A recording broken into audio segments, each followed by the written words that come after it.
देवाभाऊ जाहिरातवाद एफडीआयत कर्नाटक आघाडीवर पावसाच्या स्थितीवर सरकारची नजर।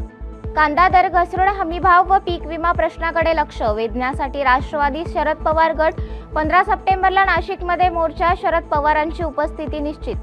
हैदराबाद गॅझेटियर लागू करा, मल्हार कोळी महादेव कोळी समाज बांधवांचा एकमुखी निर्णय। मराठवाडा मुक्ती संग्राम दिनी पालकमंत्र्यांना काळे झेंडे दाखवणार। शनी शिंगणापूर देवस्थानाचा महत्त्वाचा निर्णय, आता 100 रुपयांच्या पावतीवर पुरोहितांकडून शनिदेवाचा अभिषेक, दक्षिणा देण्याची गरज नाही। बीडमध्ये जिल्हाधिकाऱ्यांच्या आदेशाला केराची टोपली, परळीत ईद ए मिलाय शुभेच्छा बॅनरवर हत्या प्रकरणातील आरोपी वाल्मिक कराडचा फोटो झळकला। पिंपरी चिंचवड परवानगीशिवाय कर्कश डीजेसह गणपती विसर्जन मिरवणूक, सांगवी पोलिसांकडून बिपिन उपाध्याय यांच्यावर गुन्हा दाखल।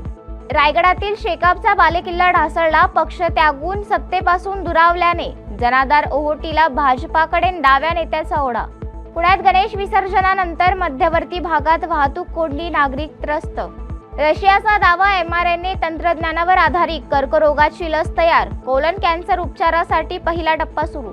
अफगाणिस्तानावर 75 धावांनी विजय, मोहम्मद नवाझची हॅट्रिक, पाकिस्तानला T20 तिरंगी मालिकेचा किताब।